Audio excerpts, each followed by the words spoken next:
तो पिछले क्लास में हम लोगों ने एक बहुत इंपॉर्टेंट टॉपिक कंप्लीट किया था बेटा। लंबी क्लास थी, हम लोगों ने मॉलिक्यूलर ऑर्बिटल थ्योरी पढ़ा था। अब आज इस चैप्टर का मतलब आज ये चैप्टर खत्म हो जाएगा। कुछ छोटे मोटे टॉपिक अब रह गए, हम उसे पूरा करेंगे।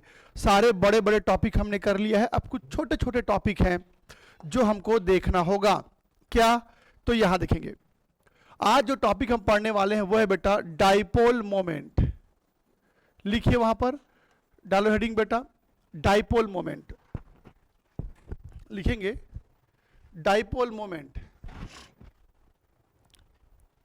अभी जो डाइपोल मोमेंट होता है इसका एकदम सिंपल भाषा में यह मतलब होता है, डाइपोल मोमेंट का मतलब होता है किसी मॉलिक्यूल के अंदर के इलेक्ट्रॉनों का खिसकना। अगर किसी मॉलिक्यूल के अंदर इलेक्ट्रॉन खिसक जाए या खिसके हुए पाए जाए या खिसकते हुए दिखाई दे तो हम कह देंगे उस मॉलिक्यूल में क्या पाया जा रहा है, डायपोल मोमेंट। अब इलेक्ट्रॉन कैसे खिसकता है एकदम ध्यान से देखना। पहले लिख लो बेटा, इसका सिंपल भाषा में डेफिनेशन होता है डिस्प्लेसमेंट ऑफ इलेक्ट्रॉन या डीलोकलाइजेशन ऑफ इलेक्ट्रॉन। ब्रैकेट में लिख लो, इसका मतलब होता है डीलोकलाइजेशन ऑफ इलेक्ट्रॉन या फिर डिस्प्लेसमेंट ऑफ इलेक्ट्रॉन। बहुत सिंपल सा मतलब होता है इसका। ठीक है, ठीक है। अब देखना, एकदम गौर से सुनेंगे। डिस्प्लेसमेंट ऑफ इलेक्ट्रॉन को कैसे चेक करते हैं। जैसे मान लीजिए एग्जाम में क्वेश्चन आ गया, अच्छा बेटा एक बात बताओ, जैसे H2 है, H2 मॉलिक्यूल में ये इस हाइड्रोजन का इलेक्ट्रॉन है, ये इस हाइड्रोजन का इलेक्ट्रॉन है।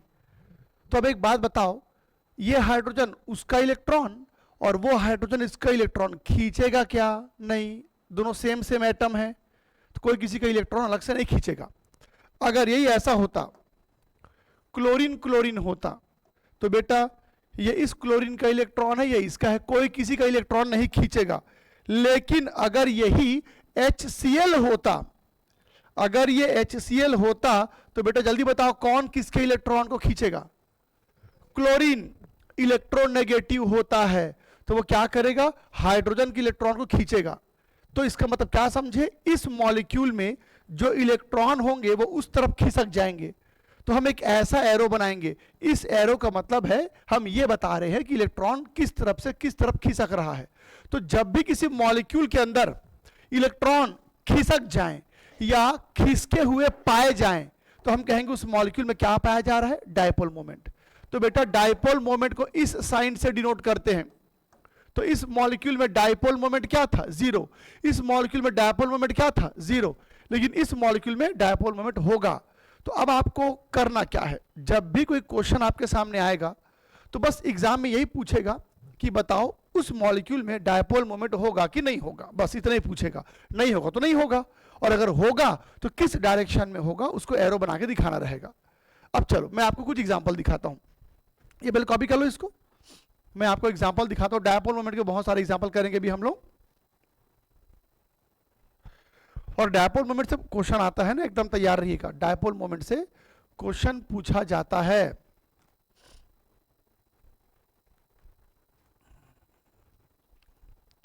तो डायपोल मोमेंट का मतलब होता है बेटा इलेक्ट्रॉन्स का खिसकना, डिस्प्लेसमेंट होना, डीलोकलाइज होना। चलो तो अब मैं आप लोगों को कुछ एग्जाम्पल दिखाता हूं, ध्यान से समझिएगा इसको। जैसे BeCl2, BeClF, AlCl3, AlCl2F, देखते जाना। ये देखो,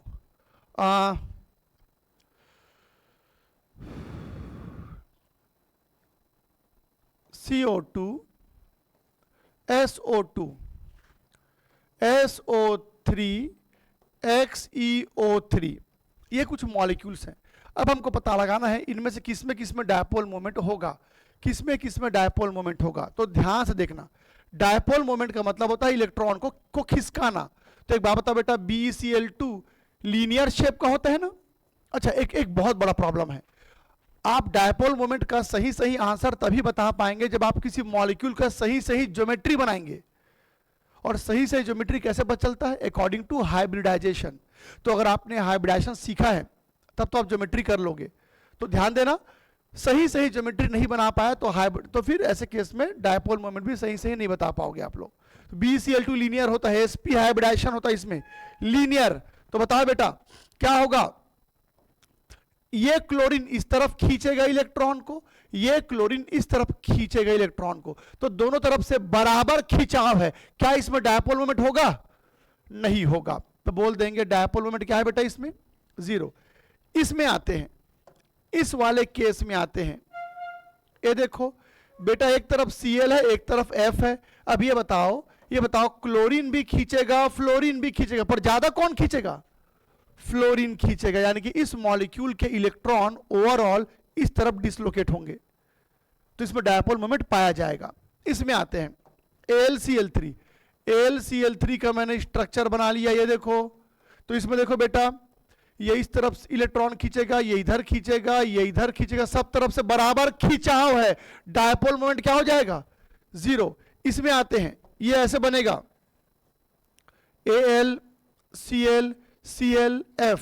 एक बात बताओ, ये इस तरफ खींच रहा है इलेक्ट्रॉन को, ये इस तरफ खींच रहा है और ये इस तरफ, पर यहां पर फ्लोरीन है, तो ओवरऑल सारे इलेक्ट्रॉन फ्लोरीन की तरफ जाएंगे। तो डायपोल मोमेंट किस डायरेक्शन में होगा बेटा? इस डायरेक्शन में। डायपोल मोमेंट इस डायरेक्शन में होगा। CO2 और SO2 जरा गौर से देखो, CO2 और SO2 दोनों का फॉर्मूला देखने में एक जैसा है, दोनों का फॉर्मूला देखने में एक जैसा है, लेकिन CO2 लीनियर होता है अकॉर्डिंग टू sp हाइब्रिडाइजेशन, और SO2 बेंट शेप का होता है, इसमें sp2 हाइब्रिडाइजेशन होता है। अगर गलती से इसको लीनियर बना दिए तो फिर गए काम से। तो अब बताना इसमें डायपोल मोमेंट होगा क्या? नहीं होगा। ये ऑक्सीजन खींचेगा, ये भी खींचेगा, दोनों तरफ से बराबर खिंचाव है, तो डायपोल मोमेंट क्या हो जाएगा? 0। तो इसमें डायपोल मोमेंट जो है वो 0 हो जाएगा। लेकिन इसमें देखो ये इधर खींचेगा, ये इधर खींचेगा, ओवरऑल खींच रहे हैं, तो इलेक्ट्रॉन्स किस तरफ जाएंगे बेटा? नीचे। जरा मैं इसका एक लॉजिक बताता हूं आप लोग को, मैं आप लोग को एक लॉजिक बताता हूं कि बॉन्ड एंगल बदल देने से, देखो यहां पर बॉन्ड एंगल कितना था? 180। या बॉन्ड एंगल कम हो तो बॉन्ड एंगल बदलने से डायपोल मोमेंट बदल जाता है। अब जरा इसका मतलब समझते हैं, गौर से सुनिएगा। आपको ना बेटा मान लो आपके सामने मैंने एक बॉक्स रख दिया, इस बॉक्स को आपको खिसकाना है। ये बॉक्स खिसका मतलब समझ लेना इलेक्ट्रॉन खिसका, तो आपको इस बॉक्स को खिसकाना है। अब इस तरफ से 2 लोग खींच रहे हैं, इस तरफ से 2 लोग खींच रहे हैं, तो ये बॉक्स कहीं भी डिसलोकेट नहीं होगा, तो हम बोलेंगे इसमें डायपोल मोमेंट 0 है। पर मैंने बोला इस बॉक्स को कुछ भी करके डिसलोकेट करो, यानी खिसकाओ। तो अब एक ऑप्शन है, अगर ये जो इस तरफ 2 आदमी है, इस तरफ 2, अगर वो ऐसे आ जाए, इस एंगल पे आ जाए, तो बेटा ये इधर खींचेगा, इधर, तो ओवरऑल बॉक्स अब धीरे धीरे नीचे खिसक जाएगा, बॉक्स अब नीचे खिसकेगा। पर अगर वहीं पर उन्होंने अपना एंगल और ज्यादा कम कर लिया, तो अब ये बॉक्स जल्दी खिसकेगा। तो क्या समझे? लीनियर रहेगा तो क्या बोलते हैं, डायपोल मोमेंट क्या रहेगा? 0। जहां मॉलिक्यूल झुकना चालू हुआ तो उसमें डायपोल मोमेंट आना चालू हो जाएगा, और जितना ज्यादा झुका हुआ रहेगा डायपोल मोमेंट उतना ही ज्यादा होगा, उतना ज्यादा डायपोल मोमेंट होगा। तो उस हिसाब से अब मुझे बताओ, उस हिसाब से आप मुझे एक बात बताओ कि यहां पर इन दोनों में से इसमें डायपोल मोमेंट नहीं हुआ पर इसमें हुआ। समझ में आ गया क्यों हुआ? क्योंकि झुका हुआ ही है। अच्छा अब एक एग्जांपल मैंने क्या लिखा था यहां पर बेटा? SO3 और XeO3। चलो चेक करते हैं इसको। तो ये देखो SO3 का स्ट्रक्चर ऐसे होता है और XeO3 का स्ट्रक्चर ऐसे होता है। बताओ किसमें डायपोल मोमेंट 0 होगा? इसमें सब तरफ से खिंचाव बराबर पड़ रहा है, डायपोल मोमेंट क्या हो जाएगा? 0। पर इसमें सारे के सारे इलेक्ट्रॉन किस तरफ आ रहे हैं बेटा? नीचे। तो डायपोल मोमेंट इसमें पाया जाएगा। किस डायरेक्शन में चल रहा डायपोल मोमेंट? इसमें नीचे। अच्छा तो यहां पर कंपलसरी सिचुएशन क्या है? आपको ना सही ज्योमेट्री बनाने आना चाहिए। अब आपको एक सिंपल तरीका बताता हूं। अगर आपको यह पता करना है ना कि डायपोल मोमेंट 0 कब होगा, डायपोल मोमेंट 0 कब होगा, तो डायपोल मोमेंट 0 एक ही कंडीशन में होता है। डायपोल मोमेंट 0 एक ही कंडीशन में होता है जब जुड़े हुए एटम सेम होते हैं और बॉन्ड एंगल भी सेम होते हैं तभी डायपोल मोमेंट जीरो होता है। जब जुड़े हुए एटम भी सेम हो और बॉन्ड एंगल भी सब तरफ सेम हो तभी डायपोल मोमेंट जीरो होता है। इसमें देखो, इसमें जुड़े हुए एटम सब सेम है और सब तरफ बॉन्ड एंगल भी क्या है बेटा, सेम, तभी डायपोल मोमेंट क्या था, जीरो। इसमें देखो जुड़े हुए एटम्स सेम है और बॉन्ड एंगल भी सेम है, डायपोल मोमेंट जीरो। इसमें देखो जुड़े हुए एटम भी सेम है और बॉन्ड एंगल भी क्या है बेटा, सेम। तो बहुत सिंपल लॉजिक है, जब जुड़े हुए एटम्स भी सेम हो और सब तरफ बॉन्ड एंगल भी सेम हो तभी डायपोल मोमेंट क्या होता है, जीरो। अब इसको देखो, बॉन्ड एंगल तो सेम है पर सब तरफ एटम सेम है क्या, नहीं। इसमें देखो इसमें देखो बॉन्ड एंगल तो सेम है लेकिन जुड़े हुए एटम सेम है क्या, नहीं। तो डायपोल मोमेंट एक ही कंडीशन में जीरो होता है, जब जुड़े हुए सारे एटम सेम हो और बॉन्ड एंगल भी सेम हो। करेक्ट, कॉपी करिए। अच्छा, क्वेश्चन कैसे आएगा बता देता हूं मैं आपको। ऐसे ही 4-5 मॉलिक्यूल दे देगा एग्जाम में और बोलेगा बस पहचान के बताओ किसमें किसमें डायपोल मोमेंट होगा, किसमें नहीं होगा। जिसमें नहीं होगा उसमें नहीं होगा, पर जिसमें होगा उसमें किस डायरेक्शन में होगा एरो बना के दिखाना पड़ता है। बस इतना ही करना रहेगा आपको। कॉपी कीजिए, जब इसको नोट्स मिलेगा ना आपको, तो नोट्स में मैंने बेटा बहुत सारा एग्जाम्पल लिखा है, बहुत सारा, उससे बाहर तो आएगा ही नहीं। तो अभी मैं कुछ एग्जाम्पल प्रैक्टिस करवा दे रहा हूं, आप बार बार उसको बना के देखेंगे।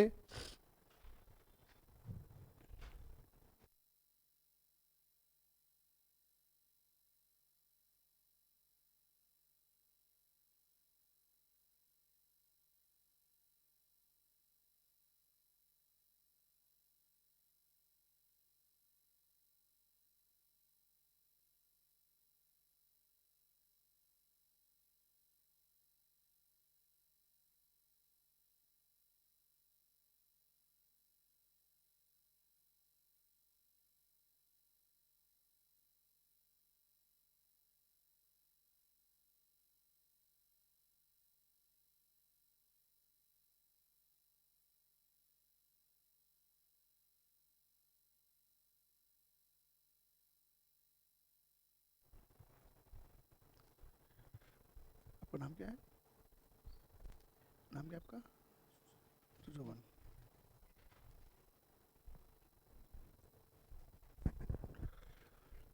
तुम्हारा क्लास गैप क्यों हो रहा है, नहीं बीच बीच में तो कहाँ गैप था तेरा क्लास, तो पूछा सर क्लास में, मैं बोला हाँ, तो फिर तो आया नहीं। तू ही फोन किया था, कोई और फोन कर दिया था मेरे को, तो फिर आया क्यों नहीं। अच्छा, हाँ मतलब घर वालों को पता था ना बारिश हो रहा है बोल के। ठीक ठीक ठीक।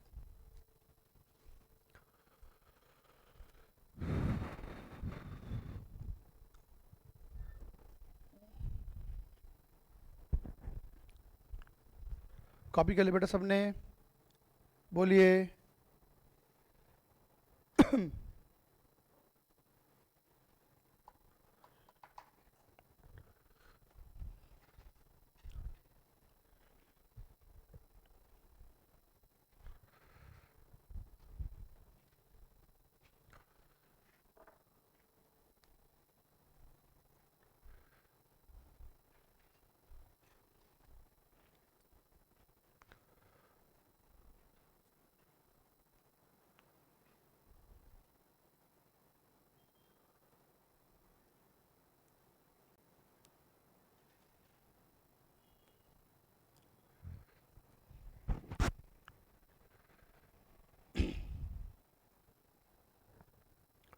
सबने कर लिया बेटा, चलिए और एग्जाम्पल देखते हैं इसके, ये हटा दूं मैं, हाँ चलो अब और एग्जाम्पल देखेंगे इसमें।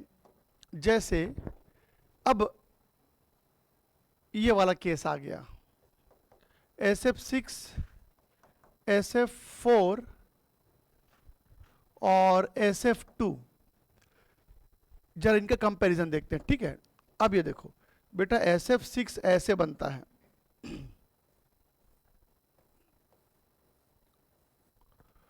SF4 इस तरह से बनता है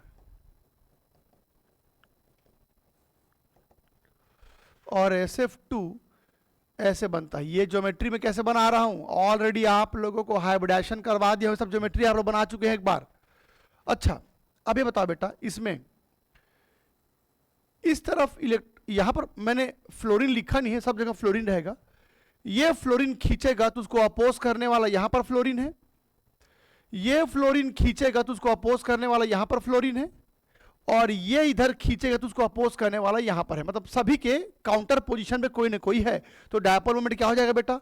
जीरो। इसमें देखो, जब ये खींचेगा तो इसको काउंटर करने वाला ये है, लेकिन बेटा इसके अपोजिट कोई नहीं है और इसके अपोजिट कोई नहीं है, मतलब कि इसमें ओवरऑल डायपोल मोमेंट किस तरफ होगा?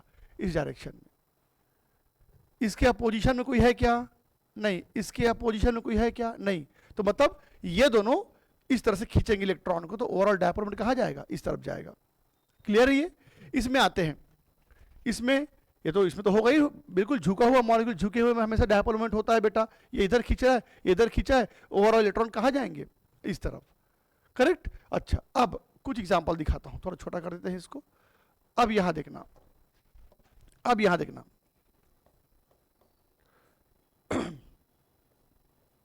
इस मॉलिक्यूल में डायपोल मोमेंट होगा कि नहीं होगा?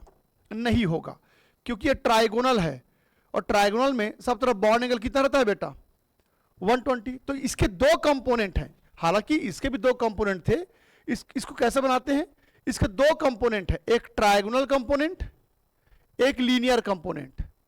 इसके दो कंपोनेंट है। तो पहले इसमें आते हैं बेटा, क्या इसमें डायपोल मोमेंट होगा? नहीं। सब तरफ बॉन्ड एंगल क्या है? सेम। इसमें डायपोल मोमेंट होगा? नहीं। तो PCl5 पे डायपोल मोमेंट नहीं होगा, क्योंकि इसका जो प्लेनर कंपोनेंट, प्लेनर मतलब कि ये तीनों प्लेन में है बेटा, एक ही प्लेन पे है। एक Cl ऊपर निकला, एक Cl नीचे निकला, तो प्लेन में सबके सब सेम बॉन्ड एंगल में है, सबके सब सेम बॉन्ड एंगल में है। तो इसमें डायपोल मोमेंट जीरो हो गया, यहां भी जीरो हो गया। क्या मुझे रिपीट करना है ये? पक्का? ठीक। इसके बाद ये एग्जांपल देखेंगे। इसमें एग्जांपल आता है CO3 CO2 हाँ। अच्छा, पहले कॉपी करो, फिर मैं सीधे इसके क्वेश्चन आंसर दिखाता हूं NCERT के।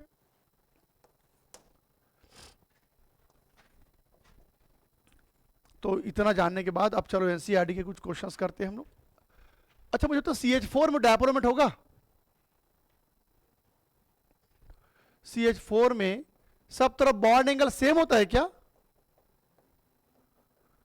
क्या CH4 में सब तरफ बॉन्ड एंगल सेम होता है? 109 डिग्री 28 मिनट। ये भी तो नहीं होता है, ये भी तो नहीं होता है, ये भी तो नहीं होता है। याद आ गया? sp3 ऐसा, मतलब ऐसा बनता है ना वो। तो इसमें डायपोल मोमेंट क्या रहेगा? जीरो। टेट्राहेड्रल में डायपोल मोमेंट जीरो रहता है।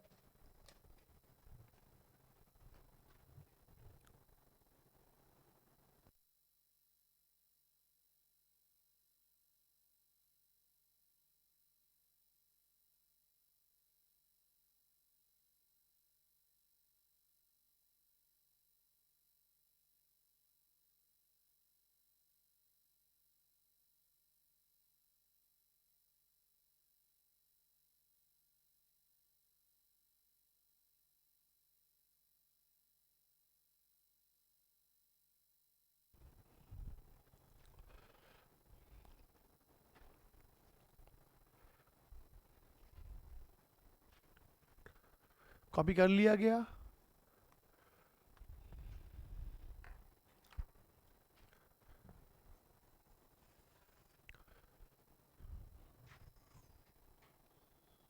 बन गया? चलो, अब मैं आपको NCERT क्वेश्चन दिखाता हूं बेटा, कि किस किस तरह के क्वेश्चन इसमें दिए हुए हैं। NCERT में कुछ बहुत इंपॉर्टेंट क्वेश्चन है जो बार बार देखे गए हैं। ये हटा दूं मैं? ठीक बेटा, लिख ली? हाँ। तो अब ये देखो, एक क्वेश्चन ये आता है कि NH3 और NF3 में किसका डायपोल मोमेंट ज्यादा होगा? किसका डायपोल मोमेंट ज्यादा होगा? तो सुनना बेटा, इसका क्या आंसर है। NH3 का स्ट्रक्चर हमने ऐसे बना लिया, और NF3 का स्ट्रक्चर हमने ऐसे बना लिया। पहले चलो मुझे डायपोल मोमेंट के डायरेक्शन बताओ। यहां यहां नाइट्रोजन इलेक्ट्रोनेगेटिव है ना, तो नाइट्रोजन इलेक्ट्रॉन को खींचेगा बेटा, तो सारे के सारे इलेक्ट्रॉन ऊपर जा रहे हैं। इसमें नाइट्रोजन है और फ्लोरीन है, कौन ज्यादा इलेक्ट्रोनेगेटिव है? फ्लोरीन ज्यादा इलेक्ट्रोनेगेटिव है, तो ये नीचे खींचेगा। पर एक बात याद रखना, नाइट्रोजन भी तो इलेक्ट्रोनेगेटिव है, तो यह दो इलेक्ट्रोनेगेटिव एटम आपस में टकरा रहे हैं, मतलब नाइट्रोजन भी खींचना चाहता है, फ्लोरीन भी खींचना चाहता है। हालांकि फ्लोरीन ज्यादा खींचेगा, इस वजह से डायपोल मोमेंट का डायरेक्शन क्या होगा, नीचे, ठीक है। लेकिन बात कर रहे हैं मैग्नीट्यूड की, डायरेक्शन की नहीं। इसमें डायरेक्शन ऊपर क्यों है, क्योंकि नाइट्रोजन इलेक्ट्रोनेगेटिव है, उसने हाइड्रोजन के इलेक्ट्रॉन को खींच लिया। यहां फ्लोरीन ज्यादा इलेक्ट्रोनेगेटिव है, उसने इलेक्ट्रॉन्स को नीचे खींच लिया। तो मैं यहां डायरेक्शन नहीं बता रहा, मैं मैग्नीट्यूड बता रहा हूं। मतलब इसमें इलेक्ट्रॉन ऊपर खींचका, इसमें इलेक्ट्रॉन नीचे खींचका, किसमें इलेक्ट्रॉन ज्यादा खींचका, इसमें। समझते हैं कैसे। इसमें नाइट्रोजन को किससे खींचना था, हाइड्रोजन से। हाइड्रोजन का तो कोई रोल ही नहीं है इसमें, तो नाइट्रोजन हाइड्रोजन के इलेक्ट्रॉन को एकदम अच्छे से खींचेगा, तो इलेक्ट्रॉन ज्यादा खिसक जाएगा। यहां पर फ्लोरीन किससे खींच रहा है, और नाइट्रोजन खुद इलेक्ट्रोनेगेटिव होता है, तो ये भी इलेक्ट्रोनेगेटिव और ये भी इलेक्ट्रोनेगेटिव। हालांकि तीन फ्लोरीन जरूर है, पर तीनों मिलके भी नाइट्रोजन के इलेक्ट्रॉन को उतना नहीं खींच पाएंगे जितना नाइट्रोजन ने एच के इलेक्ट्रॉन को खींचा है। तो इसमें दोनों एक दूसरे को अपोज करते हैं, जिसके कारण डायपोल मोमेंट इसमें ज्यादा होगा इसके मुकाबले। करेक्ट। इसके बाद एक और बहुत फेमस क्वेश्चन है बेटा, एक और बहुत फेमस क्वेश्चन है। आप लोगों ने 11th में, सॉरी 10th में methane, ethane, propane, ethene, butene ये सब पढ़े हो ना, ब्यूटीन पढ़े हो ना, सिस ब्यूटीन पढ़े हो, ट्रांस ब्यूटीन पढ़े हो, ब्यूटीन पढ़े हो, ब्यूटीन। यहां देखो, ये देखो, ये देखो, ये देखो, ये है बेटा ब्यूटीन। ब्यूट क्यों, 4 कार्बन, और इन क्यों, डबल बॉन्ड है। पर इसको मैं थोड़ी देर बताऊंगा, पहले इस क्वेश्चन को देखो, पहले ये वाला क्वेश्चन देखो बेटा। इस कंपाउंड पहचानते हो, बेंजीन। इस कंपाउंड का नाम है बेटा 1,2 डाइक्लोरोबेंजीन, डाइक्लोरोबेंजीन। अब जरा इसका नाम बताएंगे बेटा, 1,3 डाइक्लोरोबेंजीन। क्लास 10 में नेमिंग पढ़ो थोड़ा बहुत। 1,3 डाइक्लोरोबेंजीन, इसका क्या नाम होगा बाबू रे, 1,4 डाइक्लोरोबेंजीन। इसमें से किस में डायपोल मोमेंट नहीं होगा, किस मॉलिक्यूल में डायपोल मोमेंट नहीं होगा, लास्ट वाले में नहीं होगा। क्यों नहीं होगा, क्योंकि ये इस तरफ खींच रहा है, ये इस तरफ, दोनों काउंटर पोजीशन पे हैं। इसमें होगा क्या, ये इधर है और ये इधर है, हल्का सा एंगल झुक गया, इसमें एंगल और झुक गया, तो मेरे ख्याल सब समझ ही गया होंगे कि इस वाले में डायपोल मोमेंट सबसे ज्यादा होगा, क्योंकि बॉन्ड एंगल इसमें सबसे कम है, और इसका डायपोल मोमेंट सबसे कम होगा क्योंकि बॉन्ड एंगल सबसे ज्यादा है ना। जितना ज्यादा एटम्स झुकते हैं, डायपोल मोमेंट उतना ही बढ़ने लगता है। अब यहां पर वापस आता है इस केस में। अब बेटा आपको मैं इस मॉलिक्यूल का स्ट्रक्चर बना के दिखाऊं। ये जो CH3 है ना, इसको मैंने ऐसे ले लिया, ये जो CH है, CH को मैंने ऐसे बना लिया, फिर डबल बॉन्ड, फिर CH आ गया, और यहां पर CH3 है। मैंने सिर्फ क्या किया, इस मॉलिक्यूल को ओपन करके बना लिया। अब इसी को मैं ऐसे भी तो बना सकता था, इसी मॉलिक्यूल को ऐसे भी बना सकते हो, ज्यादा कुछ फर्क नहीं पड़ेगा। मैंने CH3 सेम साइड रखा था, इसमें अपोजिट साइड रखा है। तो जानते हो क्या होता है बेटा, जब दो एक जैसी चीजें सेम साइड पाई जाए तब इसको सिस कंपाउंड बोलते हैं। मतलब इस कंपाउंड का नाम है बेटा सिस ब्यूटीन, इसका नाम रखा गया है सिस। और जब दो एक जैसी चीजें अपोजिट साइड हो जाए तो उसको हम लोग ट्रांस नाम देते हैं। मतलब इस कंपाउंड नाम क्या हो जाएगा बेटा, ट्रांस ब्यूटीन। ये तो वो सिर्फ इनका नाम। अब डायपोल मोमेंट समझते हैं। तो बेटा अभी तक हम लोग जब से डायपोल मोमेंट पढ़ रहे हैं, एक ही चीज पढ़ रहे हैं कि कौन खींच रहा है, कौन खींचेगा, कौन खींचेगा। तो डायपोल मोमेंट पढ़ते समय याद रखना, हम हमेशा इलेक्ट्रॉन को खींचने वाले के बारे में बात करते हैं, पर पूरे केमिस्ट्री में CH3 इकलौता ऐसा ग्रुप है जो इलेक्ट्रॉन खींचता नहीं बल्कि धकेलता है, रिपेल करता है। तो ये CH3 इलेक्ट्रॉन इस तरफ रिपेल करेगा, ये इस तरफ रिपेल करेगा, तो ओवरऑल सारे इलेक्ट्रॉन किस तरफ आएंगे बेटा, नीचे। लेकिन इसमें ये इस तरफ से रिपेल कर रहा है और ये इस तरफ से, दोनों काउंटर पोजीशन पे आ गए, तो डायपोल मोमेंट क्या हो जाएगा इसका, 0। तो एग्जाम में क्वेश्चन आता है कि सिस ब्यूटीन और ट्रांस ब्यूटीन में किस में डायपोल मोमेंट ज्यादा होगा, किस में ज्यादा होगा बेटा, सिस वाले का। करेक्ट। प्लीज कॉपी के सारे NCERT क्वेश्चन है बेटा।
सबने लिख लिया बेटा? ठीक है, तो डायपोल मोमेंट में आपको इतना ही करना है, बन जाए क्वेश्चन। ये सब क्वेश्चन ही है बेटा, ये सब क्वेश्चन एनसीईआरटी के। चलो अब अगला टॉपिक लिखिए। नेक्स्ट टॉपिक है, नेक्स्ट टॉपिक आपको पढ़ना है रेजोनेंस। ये जो रेजोनेंस टॉपिक है ना, ये एक्चुअली ऑर्गेनिक का टॉपिक है, और ऑर्गेनिक में सिर्फ रेजोनेंस समझने में कम से कम 3 क्लास लगता है, 3 दिन लग जाते हैं इसको समझने में। इस चैप्टर में बस थोड़ा सा दिया है, तो अभी बहुत डीपली नहीं जाएंगे, जितना इसमें इस चैप्टर में दिया उतना ही करेंगे। रेजोनेंस का एक ही मतलब होता है कि इलेक्ट्रॉन्स को घुमाना या फिर बॉन्ड्स को घुमाना। रेजोनेंस का मतलब होता है किसी भी मॉलिक्यूल के अंदर जो इलेक्ट्रॉन होते हैं और जो चार्जेस होते हैं वो लगातार घूमते रहते हैं बेटा, तो बस आपको उसे घुमा के दिखाना है, उसी को बोलते हैं रेजोनेंस करना। तो रेजोनेंस का सिंपल भाषा मतलब होता है चार्जेस का घुमाना या फिर इलेक्ट्रॉनों को घुमाना। अब यहां देखना, मैं आपको दिखाता हूं। जैसे मान लो एग्जाम में क्वेश्चन आ गया ClO4 माइनस में, बस क्वेश्चन कैसे आएगा पता है? ClO4 माइनस में रेजोनेंस करके दिखाओ, SO4 2 माइनस में रेजोनेंस करो, CO3 2 माइनस में रेजोनेंस करो, NO3 माइनस में रेजोनेंस, बस रेजोनेंस करके दिखाना है तुमको। तो क्या करना, सबसे पहले आप उस मॉलिक्यूल का स्ट्रक्चर बना लेना। ये देखो, मैंने इस मॉलिक्यूल का स्ट्रक्चर बना लिया ऐसे। अब बस आपको क्या करना है, इन बॉन्ड्स को और वो जो चार्ज है उसको घुमाना है। देखने में ऐसा लगता है कि पूरा मॉलिक्यूल घूम रहा है, पर मॉलिक्यूल नहीं घूम रहा होता, एक्चुअली में इलेक्ट्रॉन और बॉन्ड घूमते हैं। मतलब अब ये कुछ देर के बाद तुमको ना ऐसा दिखाई देगा, फिर कुछ देर के बाद ये तुमको ऐसा दिखाई देगा, और फिर कुछ देर के बाद तुमको ये ऐसा। बस यही करके दिखाना है बेटा, बस इतना ही करना रहता है। हाँ, बस एक इंपॉर्टेंट बात कि नंबर ऑफ स्ट्रक्चर कितने बनेंगे, तो जितना ऑक्सीजन रहता है उतने ही स्ट्रक्चर बनाने होते हैं, जितना ऑक्सीजन रहता है उतने ही स्ट्रक्चर आप बनाएंगे। तो ये जो ऑक्सीजन में चार्ज है, ये जो ऑक्सीजन में चार्ज है उसको आप देख सकते हैं बेटा, वो लगातार अलग अलग ऑक्सीजन में घूमते रहता है, घूमते रहता है। तो मुझे सिर्फ इतनी सी बात बतानी थी कि ये जो चार्जेस होते हैं वो घूमते हैं, और उस बात को बताने के लिए मुझे कितना सारा स्ट्रक्चर बनाना पड़ा। तो जब भी किसी मॉलिक्यूल के किसी प्रॉपर्टी को समझाने के लिए एक से ज्यादा स्ट्रक्चर बनाना पड़े, तो हम कहते हैं वहां पर हम लोग क्या कर रहे हैं बेटा, रेजोनेंस। रेजोनेंस, तो रेजोनेंस का सिंपल भाषा मतलब होता है चार्जेस को घुमाना या फिर बॉन्ड को घुमाना। और इसका एप्लीकेशन क्या है, ये क्यों घूमता है, कैसे घूमता है, घूमने से क्या फायदा होता है, सब ऑर्गेनिक में पढ़ेंगे। इस चैप्टर में सिर्फ घुमा के दिखाना है आपको, ठीक है? तो मैं इनका स्ट्रक्चर बना के दे देता हूं, आप लोग बस घुमा के दिखा दो बेटा। चलिए कॉपी कीजिए इसको, ये इसका स्ट्रक्चर है, ये इसका स्ट्रक्चर है। तो बस आप लोगों को जितने ऑक्सीजन है उतने ही स्ट्रक्चर आपको बना के दिखाने हैं। और ये जो स्ट्रक्चर बनते हैं ना, इन स्ट्रक्चर्स को बेटा कैनोनिकल स्ट्रक्चर्स या फिर रेजोनेटिंग स्ट्रक्चर्स कहा जाता है। तो एग्जाम में सिर्फ ये बनाने के लिए आता है, बस बोलेगा रेजोनेंस करके दिखाओ, तो करके दिखाना है आप लोग को इसमें।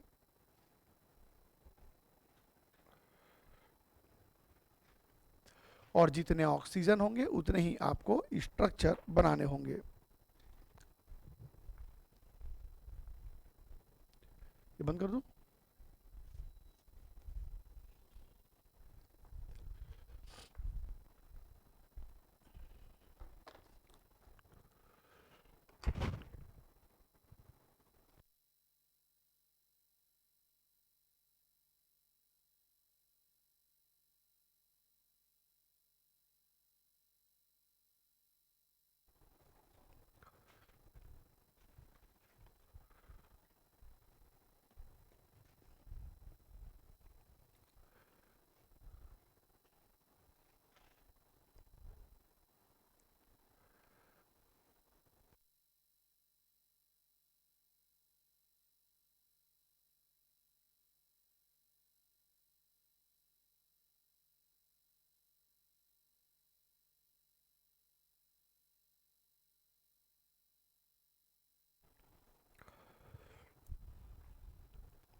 बाकी तीनों एग्जाम्पल बना के दिखा बेटा,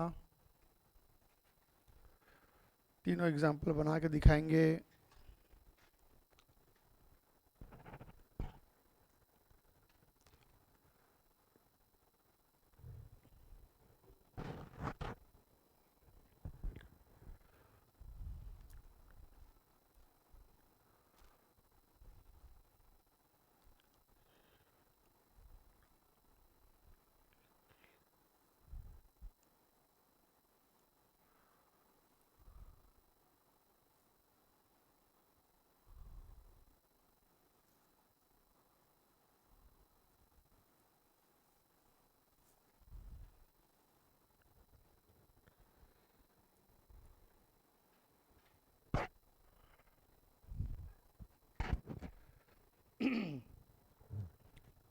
बन गया क्या?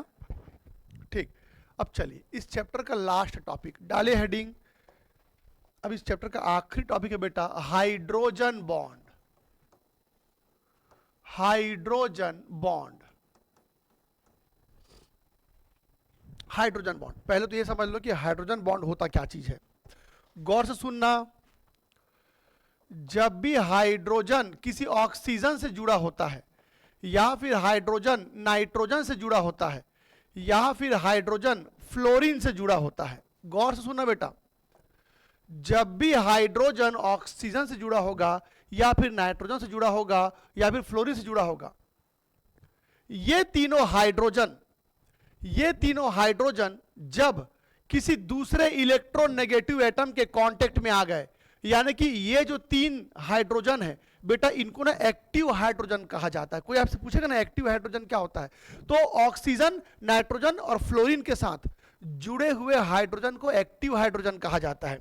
इनको हम कहते हैं बेटा, इनको हम कहते हैं एक्टिव हाइड्रोजन।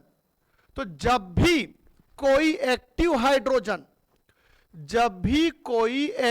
हाइड्रोजन किसी स्ट्रॉन्ग इलेक्ट्रोनेगेटिव एटम के कांटेक्ट में आ जाए, यानी कि फ्लोरीन, ऑक्सीजन और नाइट्रोजन, फ्लोरीन, ऑक्सीजन और नाइट्रोजन, फ्लोरीन, ऑक्सीजन और नाइट्रोजन, ये तीनों स्ट्रॉन्ग इलेक्ट्रोनेगेटिव एटम होते हैं बेटा। यानी कुल मिलाकर तुम देख सकते हो सब तरफ तुमको fluorine, oxygen, nitrogen, fluorine, oxygen, nitrogen दिख रहा है।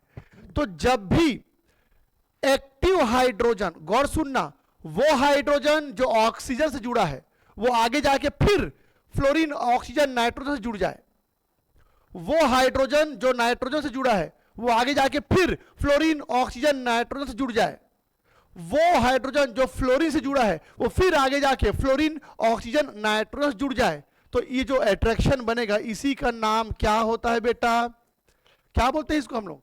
Hydrogen bond. हाइड्रोजन बॉन्ड का डेफिनेशन नहीं आएगा, इसका एप्लीकेशन आएगा, मैं आपको दिखाता हूं। बस इसको सामने रखिए, फिर आपको कुछ एग्जांपल दिखाता हूं, एक बार में आप समझ जाएंगे। जैसे कि एग्जांपल बेटा वाटर का, तो पता लगाते हैं कि वाटर में हाइड्रोजन बॉन्ड होता है कि नहीं होता है। वाटर, ये देखो, अब आप देख सकते हैं कि ये जो हाइड्रोजन है, क्या ये एक्टिव हाइड्रोजन है बेटा? एक्टिव हाइड्रोजन है ये? हाँ है, क्योंकि वो किससे जुड़ा है, और वो आगे चल के फिर किसी इलेक्ट्रोनेगेटिव एटम से जुड़ गया, तो क्या कहलाएगा ये? क्या है ये? Hydrogen bond. तो जब, हालांकि ये भी एक्टिव हाइड्रोजन है, ये भी एक्टिव हाइड्रोजन है, ये भी एक्टिव हाइड्रोजन है। किसको बोलते हैं एक्टिव हाइड्रोजन? जो O, N या F से जुड़े होते हैं। तो क्या समझे आप? जब एक एक्टिव हाइड्रोजन आगे चल के किसी इलेक्ट्रोनेगेटिव एटम के साथ अट्रैक्शन बना ले, उसे क्या बोलते हैं बेटा? Hydrogen bond. अब आगे बढ़ते हैं। अब अगला एग्जांपल है अल्कोहल का। क्वेश्चन है अल्कोहल में हाइड्रोजन बॉन्ड होता है क्या? चेक करते हैं बेटा। ये देखो CH3OH, CH3OH कौन सा अल्कोहल है, नाम जानते हो उसको? मिथेनॉल बोलते हैं इसको, मिथेनॉल। पहला क्वेश्चन, क्या ये एक्टिव हाइड्रोजन है? क्या ये एक्टिव हाइड्रोजन है? क्या ये एक्टिव हाइड्रोजन है? नहीं। ये क्यों नहीं एक्टिव हाइड्रोजन? क्यों, किससे जुड़ा है वो? कार्बन से। तो ये एक्टिव हाइड्रोजन नहीं है। तो जो हाइड्रोजन एक्टिव नहीं होता उसके बारे में बात नहीं करना है तुमको, सिर्फ तुमको एक्टिव हाइड्रोजन के बारे में बात करना है। तो ये एक एक्टिव हाइड्रोजन है जो आगे चल के एक इलेक्ट्रोनेगेटिव एटम से जुड़ा हुआ है। क्या बन गया ये? Hydrogen bond. देखते जाओ। अगला एग्जांपल बेटा, अगला एग्जाम्पल है एमोनिया का। अगला एग्जाम्पल है एमोनिया का। अगला एग्जाम्पल है एमोनिया का। इसको देखो, एमोनिया, इसको मैंने ऐसे बना लिया बेटा। एमोनिया में 3 हाइड्रोजन है। एमोनिया में 3 हाइड्रोजन है। इसमें से कौन सा वाला एक्टिव हाइड्रोजन है?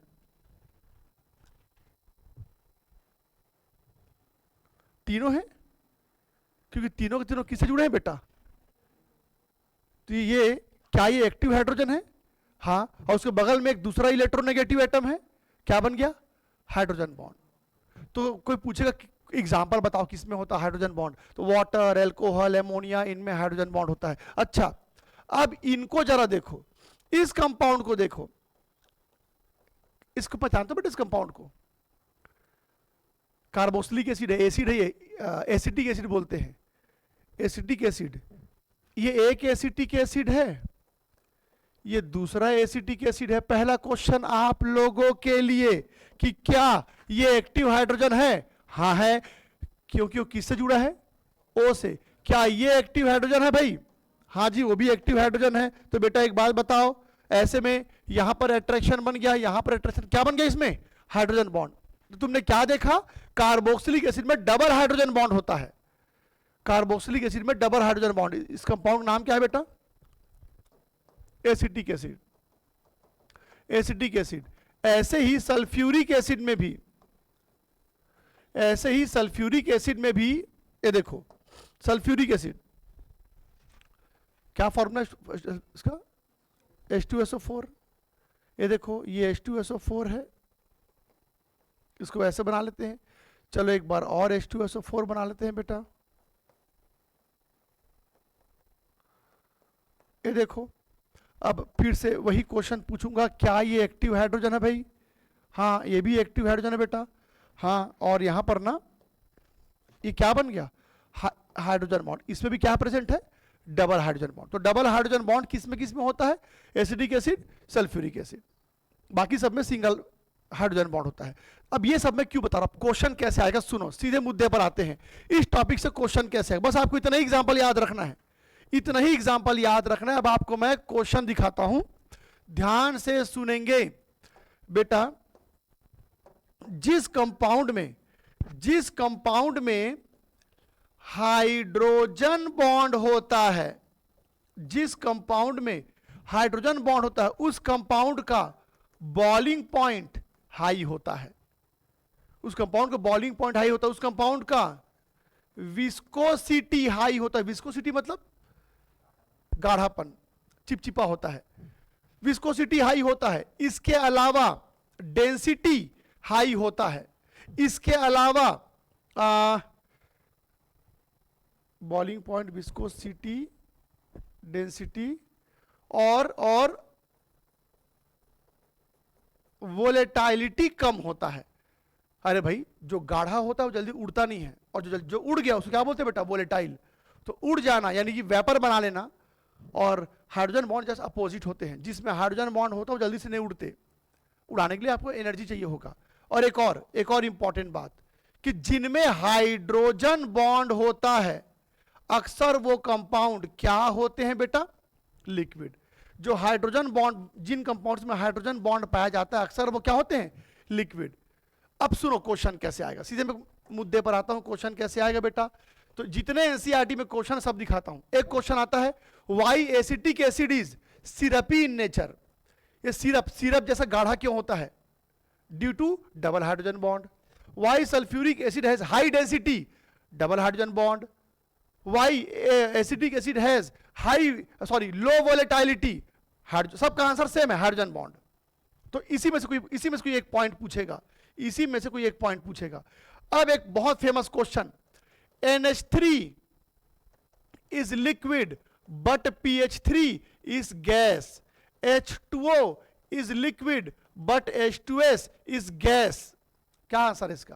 क्योंकि H2O NH3 में क्या पाया जाएगा? हाइड्रोजन बॉन्ड, इसलिए वो लिक्विड होता है। H2O में क्या पाया जाता है? हाइड्रोजन बॉन्ड, इसलिए वो लिक्विड। ये ऐसे क्वेश्चन आते हैं बेटा, फिर कॉपी करो फिर। अच्छा, एक और क्वेश्चन ऐसे सुनो, NH3 का बॉइलिंग पॉइंट ज्यादा होता है पीएच3 से, सेम आंसर लिखेंगे।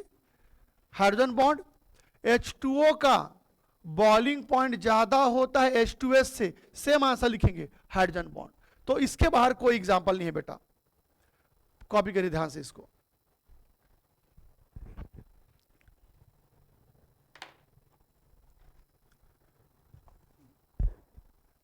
और जब भी आप वहां पर लिखोगे ना हाइड्रोजन बॉन्ड, तो हाइड्रोजन बॉन्ड बना के भी दिखाना। हाइड्रोजन बॉन्ड वहां पर बना के भी दिखाएंगे, जैसे मैंने बनाया है।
तो अब अगले क्लास से क्वेश्चंस प्रैक्टिस करना चालू करेंगे बेटा, एमसीक्यू क्वेश्चंस करेंगे।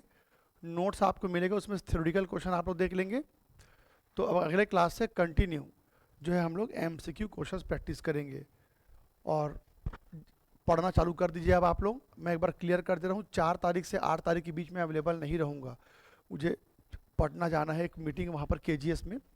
तो अभी कोशिश कीजिए कि 4 तारीख से पहले सारे डाउट वगैरह सब क्लियर कर लो अच्छे से। मैं अवेलेबल रहूँगा अभी, आप कंटिन्यू, ठीक है अभी फ़िलहाल। तो जो भी पढ़ना है या कोई भी डाउट हो आपको, पहले ही कवर कर लो। तो अगले क्लास से हम लोग क्वेश्चंस करेंगे।